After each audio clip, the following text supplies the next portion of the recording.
Nah, kenapa kemudian sekarang ada Yahudi, ada Kristen, ada Islam, dan ada yang lain? Ada 3 agama besar di dunia ini yang sering kita sebut. Kalau kita mengacu kepada 3 agama besar ini, mulai dari Yahudi, kemudian Kristen, dan yang paling terakhir adik bungsu namanya Islam. Kenapa penyebutan nama Tuhannya nyaris sama? Yahudi menyebutnya sebagai El, karena Ibrahim. Taurat menyebutnya Abraham, Injil menyebutnya Abraham, Quran menyebutnya Ibrahim. Ibrahim bukan bangsa Arab, jangan terkecoh. Ibrahim itu bukan bangsa Arab. Kalau Ibrahim itu bangsa Arab, berarti bangsa Yahudi juga Arab. Bukan. Ibrahim itu berasal dari Mesopotamia, yang kemudian sering kita sebut sebagai Irak hari ini, atau dulu sering kita sebut Babilonia. Ibrahim lahir di satu tanah yang bernama Ur Kaldania. Kemudian Ibrahim menyeberang ke Mesir, maka Ibrahim disebut dengan Abraham. Abraham di dalam bahasa bangsa-bangsa Nabi yang terdahulu artinya orang yang melintas. Apa yang dilintasi? Gurun.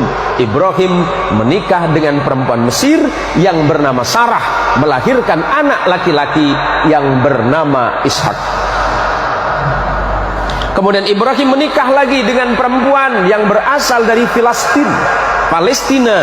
Injil sering menyebutnya Kanaan atau Filistin. Punya anak laki-laki namanya Ismail. Maka ujung El itu menunjukkan Tuhan. Kalau ada nama Daniel, Samuel, yang LLLL itu berarti Tuhan di dalam bahasa Ibrani.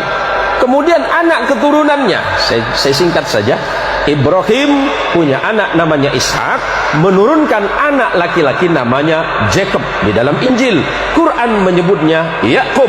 Kemudian Allah menyebutnya Israel, Injil menyebutnya Israel. Ezra artinya kekasih, El artinya Tuhan, karena Yakub adalah kekasih Tuhan atau kekasih Allah. Yakub punya anak 12 orang bersaudara yang sering disebut sebagai Bani Israel, karena anak keturunan Yakub. Yakub disebut Israel, anak Yakub disebut Bani Israel. Siapa? 12 orang. Yusuf bersaudara. Abangnya Yusuf bernama Lewi.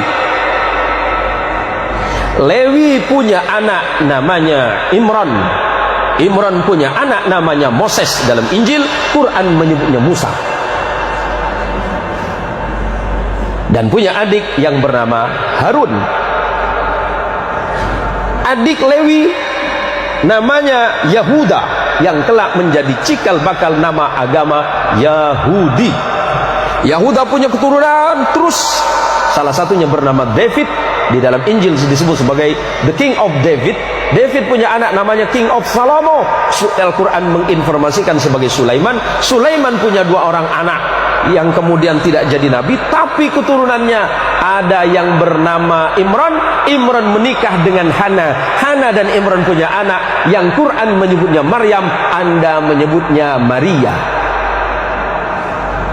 Maria punya anak namanya, Al-Quran menyebut Isa bin Maryam, dan Anda menyebutnya Jesus of Christ. Sederhana, Pak. Kenapa berbeda? Itu masalah iman saja. Hari ini kita tidak sedang mempertentangkan iman, tetapi bagaimana kemudian kita merajut perbedaan-perbedaan yang ada untuk menjadi sebuah sumber kekuatan bagi sebuah bangsa besar yang bernama manusia. Lebih-lebih kita adalah bangsa Indonesia yang luar biasa. Tepuk tangan untuk Indonesia, Pak.